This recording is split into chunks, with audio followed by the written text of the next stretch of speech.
एक छोटे से गांव के किनारे एक पुराना पीपल का पेड़ था। गांव के लोग कहते थे कि उस पेड़ पर एक चुड़ैल रहती है। शाम होते ही कोई भी उस रास्ते से नहीं गुजरता था। उसी गांव में गुड़िया नाम की एक छोटी और बहादुर लड़की रहती थी। उसे नई जगहों पर जाना और जानवरों के साथ खेलना बहुत पसंद था।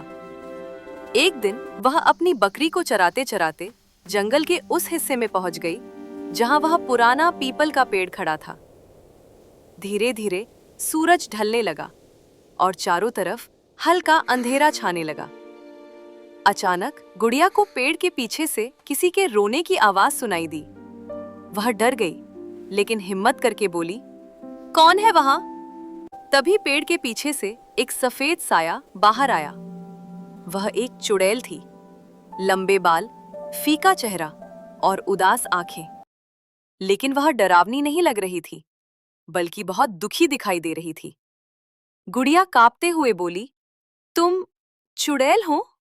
चुड़ैल ने धीमी आवाज में कहा, हाँ, लोग मुझे चुड़ैल कहते हैं, लेकिन मैं किसी को नुकसान नहीं पहुंचाती। मैं बस बहुत अकेली हूं। गुड़िया ने पूछा, तुम अकेली क्यों हो? चुड़ैल ने कहा, बहुत साल पहले मैं भी इस गांव की एक लड़की थी। मेरा नाम चंदा था।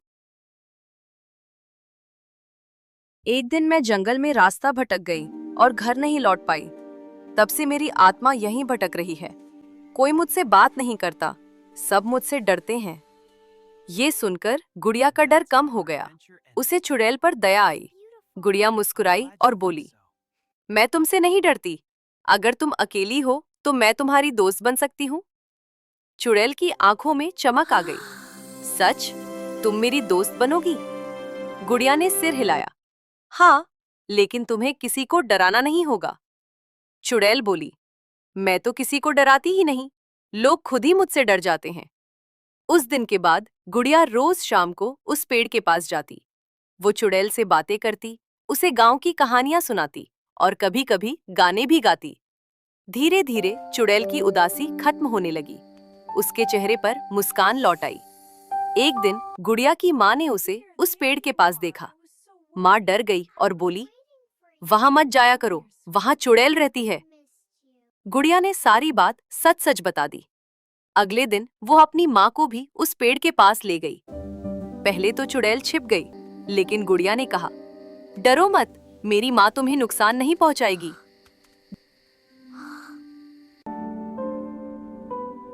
धीरे धीरे माँ ने भी उससे बात की। It's okay, little one. You don't have to be afraid.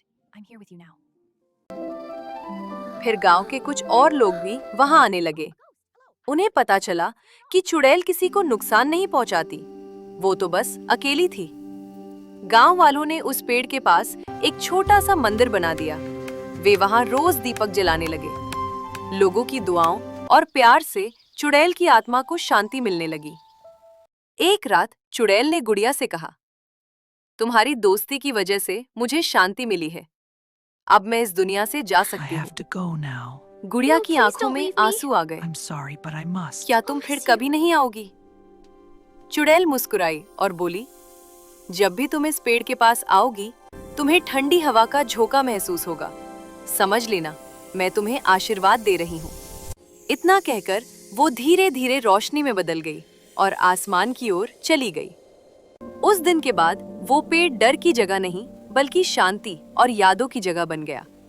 और जब भी गुड़िया उस पेड़ के पास जाती, उसे हल्की ठंडी हवा महसूस होती, जैसे उसकी पुरानी दोस्त उसे प्यार से छू रही हो। सीख: दया और दोस्ती सबसे बड़ा जादू होती है। कभी-कभी डर के पीछे भी एक दुखी दिल छिपा होता है। बहुत समय पहले एक सुंदर और शांत राज्य हुआ करता था। उस राज्य में राजकुमारी अनाया रहती थी, जो बहुत दयालु और नेक दिल थी। लेकिन कई सालों से राज्य में बारिश नहीं हुई थी। नदियां सूख गई थीं और लोग परेशान थे। राजकुमारी अपने लोगों की हालत देखकर बहुत दुखी रहती थी। एक रात जब वह महल की छत पर प्रार्थना कर रही थी, तभी आसमान से एक चमकदार रोशनी उतरी। उस रोशनी में से एक सुंदर परी प्रकट हुई। परी ने कहा, तुम्हारा दिल बहुत सच्चा है। इसलिए मैं तुम्हारी मदद करने आई हूँ। उसने राजकुमारी को जंगल में छिपे एक जादुई फूल के बारे में बताया। राजकुमारी बिना डरे जंगल गई और रास्ते में हर जरूरतमंद की मदद की। उसकी सच्ची दया देखकर जादुई फूल खिल उठा। तभी आसमान में बादल छा गए और तेज बारिश होने लगी। पूरा राज्य फिर से हरा भरा हो गया।